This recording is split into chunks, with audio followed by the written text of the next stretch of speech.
Olá, camaradas. Meu nome é João Paulo e nós estamos iniciando mais uma aula, a aula 11 do curso do Marxismo Bárbaro, que trata sobre o método dialético, sobre dialética e o seu método, tá bom? A aula hoje eu tenho um carinho especial porque é uma parte do livro que nós estamos tratando, que é a doutrina do ser. Doutrina do ser é uma parte que a gente está tratando que eu gosto de certa forma, e eu espero poder expressar esse carinho que eu tenho por essa parte do livro aqui na aula, tá bom? Que a gente vai começar a tratar do algo, a tratar da finitude. E a gente vai chegar ao finito, ao infinito e tudo mais. Antes de começar propriamente dita, eu vou fazer umas introduções, tá bom? Essa aula, ela é em certa medida autossuficiente. Algo é algo, né? A gente vai tratar do algo, o livro é algo, este lápis é algo, então ele tem uma certa autonomia, mas fica o convite de assistir às aulas passadas para ver o desenvolvimento do processo desse livro, que é a Ciência da Lógica do Hegel, como é que a gente vai se desenvolvendo, como é que a gente chega ao algo, a partir do ser, do nada, do ser aí a gente chega ao algo e tudo mais. Então a aula vai partir desse algo, é interessante e vocês vão ver o porquê. Antes de começar a introdução, os aspectos introdutórios, eu quero fazer um convite, que eu tenho feito em outros vídeos, que é o convite a ler meu livro, A Crise Sistêmica, onde eu uso o método dialético para chegar a conclusões sobre o que é o capitalismo hoje, em que momento histórico estamos, qual o significado do momento histórico que nós estamos. E aí eu consigo, eu pego teorias opostas no marxismo, o marxismo caiu em teorizações opostas, em concepções opostas. E eu pego esses marxismos no plural e fundo eles, pelo menos eu creio que sim, chegando a uma nova resposta. Eu pego essas oposições do marxismo e procuro resolver essas oposições dialeticamente.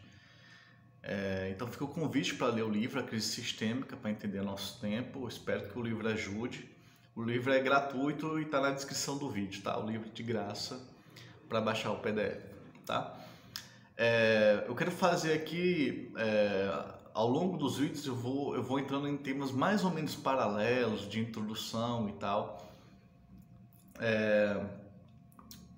para entender cada vez mais o livro, né? Por exemplo, nós temos o livro do Hegel, A Ciência da Lógica. Ele se divide em 3 livros: a doutrina do ser, a doutrina da essência e a doutrina do conceito, que eu não trouxe, está ali na minha biblioteca. Qual a diferença? Por que ele dividiu o livro em 2, em doutrina do ser e doutrina da essência, que são a lógica objetiva, não subjetiva, são a lógica objetiva. A doutrina do ser, ele tem uma diferença em relação à doutrina da essência, que é o seguinte: você pode tratar os conceitos de forma isolada na doutrina do ser. Você pode, por exemplo, na doutrina do ser, você debate finito e infinito, certo? Mas você pode debater de forma isolada o infinito e o infinito, de forma abstrata, sem um remeter ao outro diretamente, certo? Você pode tratar do finito e do infinito. Por outro lado, a doutrina da essência, os conceitos são o que nós chamamos, isso é importante memorizar, dá valor memorizar isso, são determinações reflexivas. Determinações reflexivas, o que é que são isso? Por exemplo, se você pensa causa, você naturalmente pensa consequência. Você só consegue pensar causa pensando na consequência. Veja que os conceitos são reflexivos, como no espelho, né? Você só pensa causa pensando na consequência. Você só pensa o positivo pensando no negativo. Você só pensa o fundamento se há um fundamentado. Então, na doutrina da essência, as coisas são determinações reflexivas, as categorias, os conceitos. São determinações, um diz o outro. Já na doutrina do ser, que é a que nós estamos trabalhando, não. Os conceitos são interligados, você percebe uma relação entre eles, mas eles poderiam ser tratados de forma separada, não é essa relação de determinação de reflexão. Há críticas sobre isso, como de Lukács, mas eu não vou entrar nesse mérito para o vídeo não ficar longo, tá? Então a gente trata, por exemplo, algo, você pode tratar o algo sem tratar o outro. Ele não empurra para necessariamente trabalhar o outro. Mas é isso. E dentro desse livro, A Doutrina do Ser, ele tem 3 partes. A qualidade, que é onde nós estamos tratando do ser, nós estamos tratando do algo, nós estamos tratando do aspecto qualitativo da realidade. Não estamos tratando ainda o aspecto quantitativo, que vem logo depois, tá? E depois do quantitativo vem a medida, que é a união do qualitativo e do quantitativo, que é a medida. Mas por enquanto a gente vai tá trabalhando na qualidade, que é a finitude no momento, depois vai se derivar a quantidade e depois a medida, tá? Isso, claro, eu quero fazer um outro debate com vocês, que se você aprende isso, você ganha 10 pontos na filosofia, na compreensão de mundo. Você ganha muitos pontos, porque Hegel, ele faz esse livro dele, a obra dele é de certa forma uma crítica a Kant, né? A ciência da lógica é uma crítica a Kant em grande medida. E Kant dizia que era impossível descobrir o que a coisa é em si. A gente só sabe o que é a coisa para nós. A gente sabe apenas o fenômeno das coisas. Nós não sabemos o que é a coisa em si. Hegel demonstrou, olha, nós podemos saber sim o que é a coisa em si. Porque se você tratar a coisa em si como sem suas determinações, sem suas qualidades, sem suas determinações, a gente debateu na aula passada o que é determinação, né? Determinação é negação. Você diz a flor é vermelha, a qualidade da flor, né? Uma determinação da flor. Então, assim,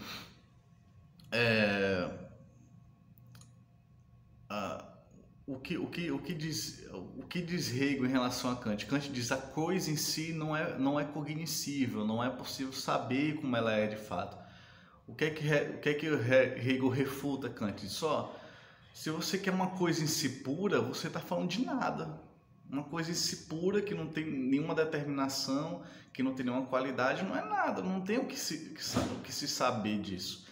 Então, para saber como uma coisa é de fato, como é a coisa em si, você percebe suas determinações, pensa determinações com qualidade, sua determinação, sua qualidade, e a conexão de suas determinações, ou seja, a conexão de suas qualidades.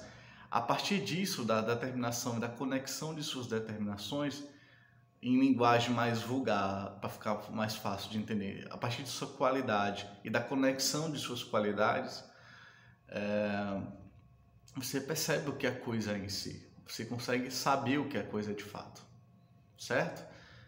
Qual o meio para saber o que é a coisa em si? A não excluir as determinações, não abstrair delas, não excluir elas. Ter as determinações, a conexão dessas determinações permite você saber como a realidade é de fato, tá bom? Saber as qualidades e a conexão dessas qualidades, você trabalhar, você ir conhecendo as conexões das qualidades do objeto, você sabe aquele objeto de pesquisa, não só o fenômeno, mas como ele é de fato, tá bom? A partir do fenômeno você sabe a natureza daquilo, a coisa em si. Tá? Isso compreendido, essas introduções feitas, vamos para a questão do livro. Nós chegamos à finitude, a gente vai da finitude para o infinito, mas por enquanto estamos na finitude. E o que é como é que a gente começa a finitude? A partir do algo. O Hegel faz uma série de reflexões sobre o algo, que é o seguinte: você tem um algo e tem um outro. Você tem o livro é algo e o lápis é outro, certo? Isso dito, um é algo, o outro é outro. Porém, os dois são algos. Se você chama o livro de algo, você está dizendo que aquilo que não é o livro é o outro, certo? Aquilo que não é o lápis é o outro, porque esse eu e não ele mesmo, não o próprio objeto, eu estou dizendo que ele é algo. Eu estou fazendo isso de forma subjetiva, de forma arbitrária, em certo sentido. O livro é algo, logo o lápis é outro, você entende? Isso é subjetivo. Não é a própria coisa que está dizendo que ela é algo em relação a outra, tá? O Hegel vai resolver esse problema de ser uma coisa subjetiva, não ser do próprio objeto, tá? Mas vamos avançar. Se isso aqui é algo, eu determino que isso aqui é algo, logo isso aqui é outro, os dois na verdade são algos, certo? Os dois são algos. O livro e o lápis são ambos algos. Mas ao mesmo tempo, ambos são outro, porque o livro é o outro do lápis e o lápis é o outro do livro, certo? Em relação a cada um, o outro é o outro, certo? Estou tentando ser didático, espero estar conseguindo. O lápis, se o lápis é algo, o livro é outro. Sendo o livro também algo, o lápis é outro. Então os dois são outros. Os dois são algos e a gente chega à terceira conclusão. Ambos são algo e outro. Então nessa relação, ambos são algo e outro. Certo? Sendo ambos algo e outro, eles são o mesmo. A determinação deles qual é? A qualidade deles qual é? A qualidade de ser algo e de ser outro, e desse também de ser algo e ser outro. Então ambos são o mesmo, a mesma idade. Lembra, em aula passada eu falei que o mesmo é uma categoria importante para a ciência da lógica do Hegel. Ele diz que o ser e o nada são o mesmo, causa e efeito são o mesmo, finito e infinito são o mesmo. Então algo e outro são também o mesmo. Isso tem uma consequência que um colega meu chamado Pedro, que mora no Rio de Janeiro, espero que ele assista esse vídeo, ele teve uma sacada que eu quero dividir com vocês aqui. No livro 1 do Capital, no início do Capital, já no primeiro capítulo, Marx fala de um exemplo do Aristóteles, que o Aristóteles não resolveu e Marx resolveu. Que é o seguinte, Aristóteles diz, ora, uma casa é trocável por 4 sofás. O que faz com que uma casa, algo completamente diferente do sofá, seja de certa igualada ao sofá? Por que 4 sofás na minha mente aparece como trocável por uma casa? O que faz com que coisas completamente diferentes, como um sofá e uma casa, sejam iguais? Aristóteles não resolveu isso. Ele diz que é uma coisa subjetiva da mente, um artifício mental. E o Marx diz, os 4 sofás e as casas são iguais, o sofá e a casa são igualados, são iguais, são o mesmo. Veja, eles são algo e outro, e são ao mesmo tempo o mesmo. São 2 algos e 2 outros, e são o mesmo. O que faz eles serem iguais? Eles são iguais porque eles são frutos do trabalho. O que faz um sofá ser igual a uma casa é que ambos são frutos do trabalho humano. São frutos do trabalho humano. Então 4 sofás têm tanto trabalho humano quanto uma casa, por isso eles são igualados. Apesar de ser qualitativamente diferentes, absolutamente diferentes, eles não são absolutamente diferentes, apesar de serem. Por quê? Porque eles são igualados com frutos do trabalho. Então, o mesmo. Você chega a algo e outro e o mesmo. Certo isso? Ora, Hegel ele dá um salto, ele avança para essa relação entre algo e outro. Eu vou dar uma pequena... Eu tenho uma pequena pausa para você digerir o que eu acabei de dizer, tá? Mas o Hegel, ele dá um certo salto de compreensão que às vezes confunde quando você lê a primeira vez, e a função aqui é facilitar também a leitura de quem deseja ler a ciência da lógica, né? Que é o seguinte, ele trata o algo e o outro como um dentro do outro, entende? Ele dá um salto. Lembra que eu falei bem no início da aula que essa relação entre algo e outro, como apenas externo um ao outro, passa por uma mudança, né? Essa relação em que o outro não é necessariamente o outro, ele vai dizer o outro tem a função de outro, como fazer com que o outro seja de fato o outro, não seja um artifício mental ele ser o outro. A gente pode usar um exemplo, eu vou deixar claro aqui que eu sou ateu indo e voltando, vou morrer ateu, vou tatuar, eu tô quase para tatuar o A de ateu aqui tenho carteirinha filiada a ser ateu, mas vou dar um exemplo aqui para facilitar, tá? É um exemplo para facilitar. Se a alma do homem é algo, o corpo dele é outro. O corpo é outro. Ele é necessariamente outro. Ele não é artificialmente outro. Ele não é outro porque eu considerei ele, mas ele é o corpo é o outro da alma. A alma é algo e o corpo é o outro. Veja que ele acaba tendo função de outro. Ele acaba tendo a função de outro como necessária, não como posto artificialmente pelo cientista, mas ele é outro. Lembrando que eu não acho que exista alma, sou ateu e tudo mais, mas o exemplo é bom para facilitar a compreensão. A alma é o algo e o corpo é outro, certo? Então, dessa reflexão em que o outro consegue se tornar realmente outro, o Hegel avança para a relação entre ser em si e ser para outro. Ser em si, para compreender mais fácil, ser em si é ser para dentro de si, certo? Aqui está um calor infernal, eu moro em Teresina, Piauí, e a gente está no mês mais quente do ano. Então, assim, o algo e outro se torna, para essa relação que a gente pode ver como alma e corpo, se torna ser em si e ser para outro. Então há uma oposição aqui, né? Há dois algos, há um ser para outro, é um ser que de fato serve ao outro, que é visto pelo outro, que está em relação com o outro, e o ser em si. O ser em si a gente pode pensar, para facilitar a compreensão, que é o ser dentro de si.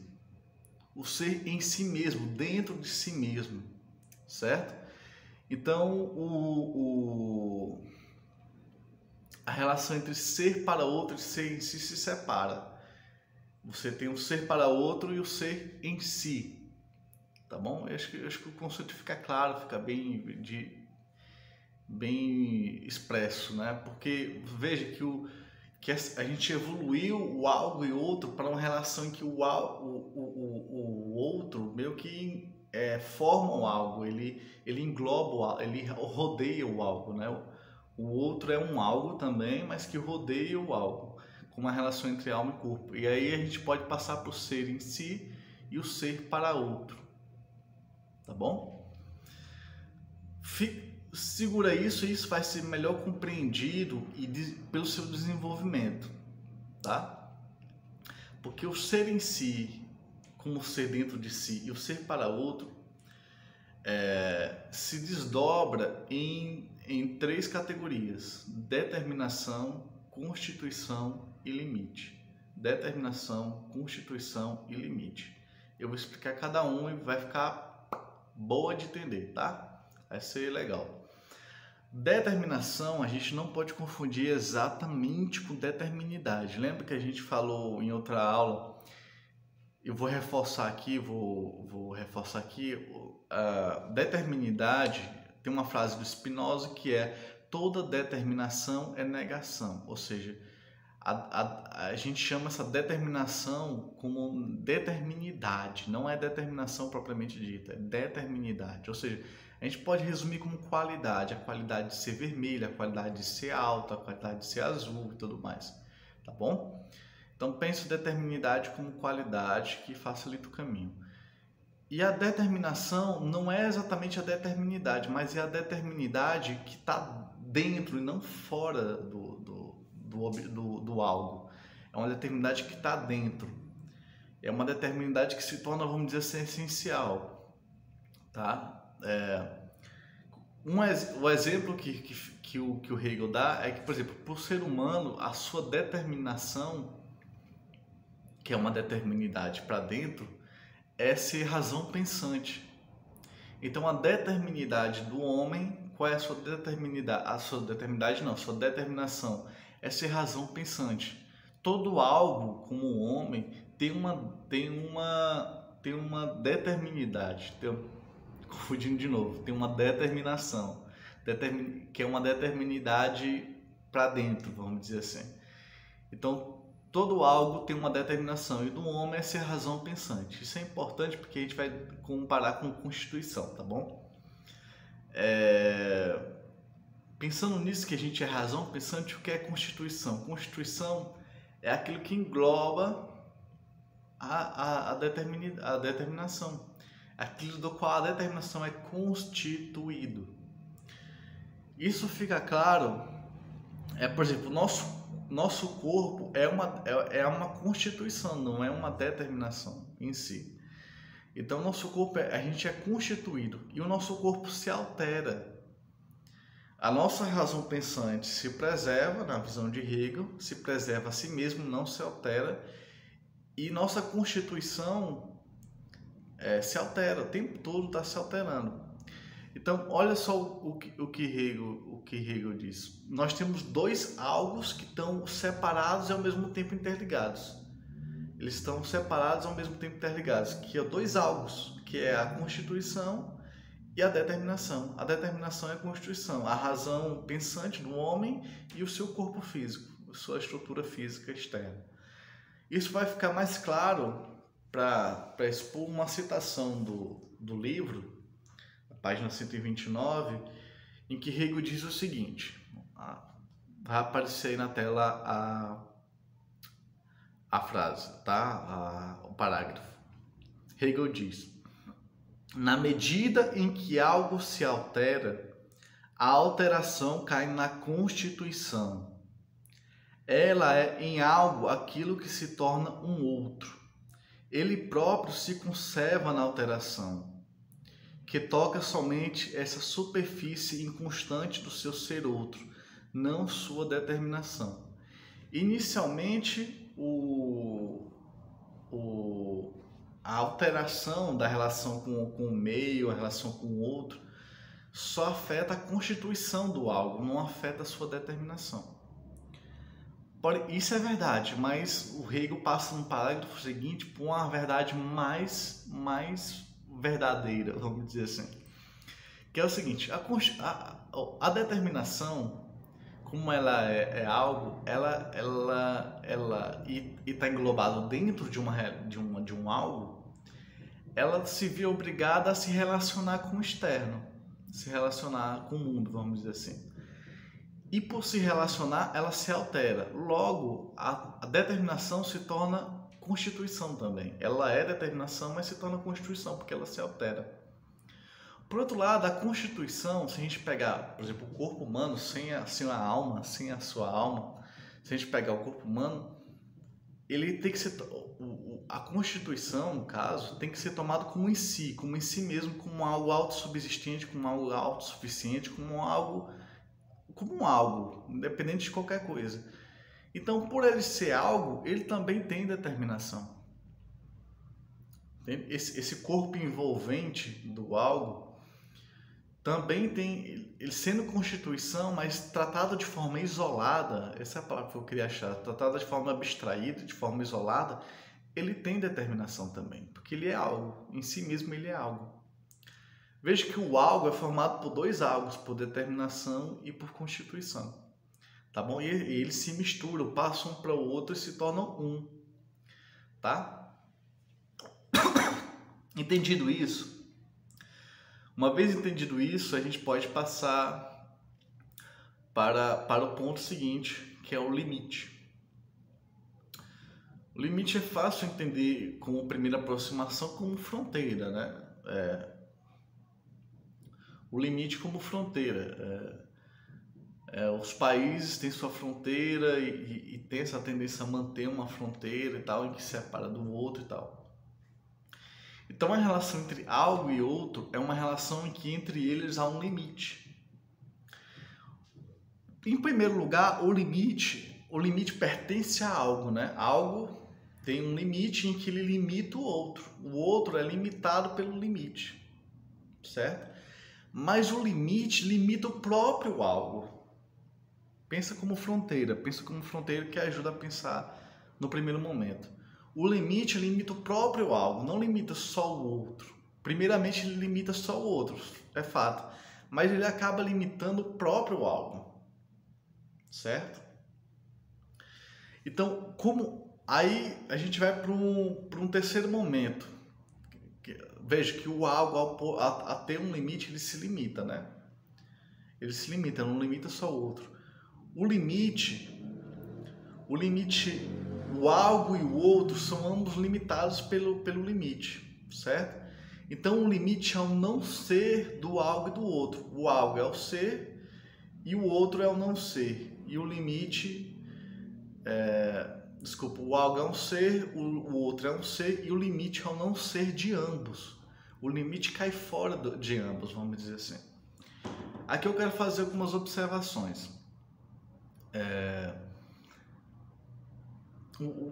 Quando a gente trata do ser em vez de tratar do algo, lembra que o ser não é nada, ele abarca tudo que existe. Tudo que existe é parte do ser.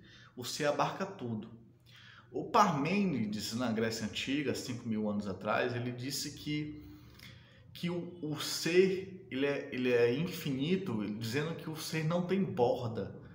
O ser não tem borda. Entende? Porque se ele tivesse borda, existia um outro ser. Então, existe um outro ser, então ele teria um não ser. O ser teria um outro ser que seria seu não ser.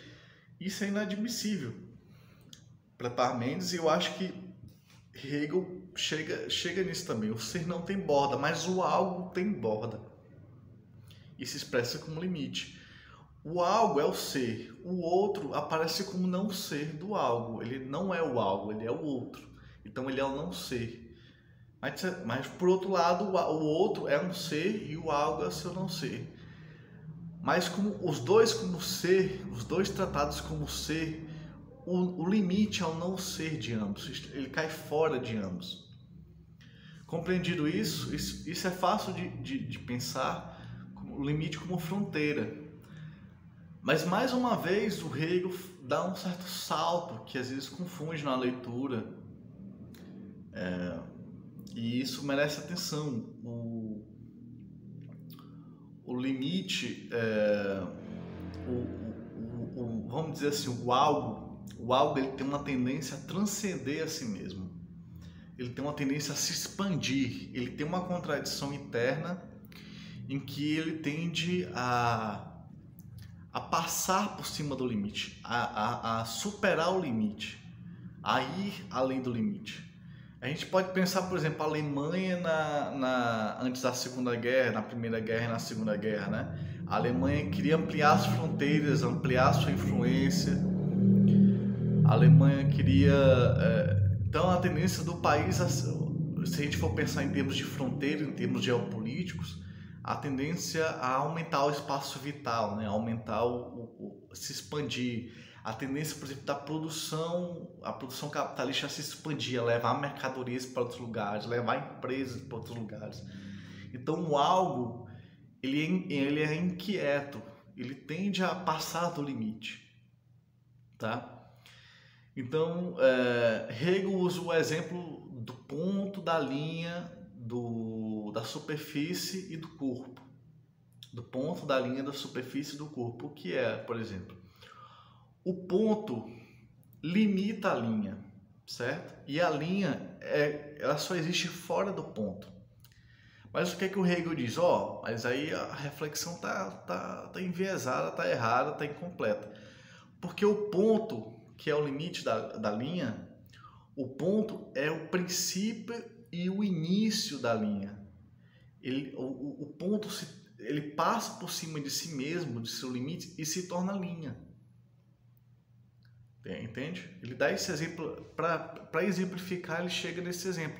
O ponto, que tem um limite nele mesmo, ele se transcende, ele se movimenta, ele se desenvolve, ele passa do ponto para a linha. E a linha passa dele mesmo para a superfície, a superfície passa dele mesmo para o corpo. Então a gente está debatendo aqui espaço, né, no caso. Isso ele usa para dar exemplo de que ele está entrando no tema do finito. algo finito, mas ele é finito, mas ele não é finito parado, né? Ele não é finito fixo. Ele é um infinito que tende a se desenvolver, ele tende a ir para frente. Então ele dá o exemplo do ponto da linha, desse exemplo matemático, esse exemplo filosófico, em que o ponto ele não é só negado pela linha. A linha não é só passando por cima do ponto, não é só negando o ponto. O próprio ponto se desenvolve a si mesmo em sua dialética em linha. Ele é o início, ele é o princípio da linha. Tá?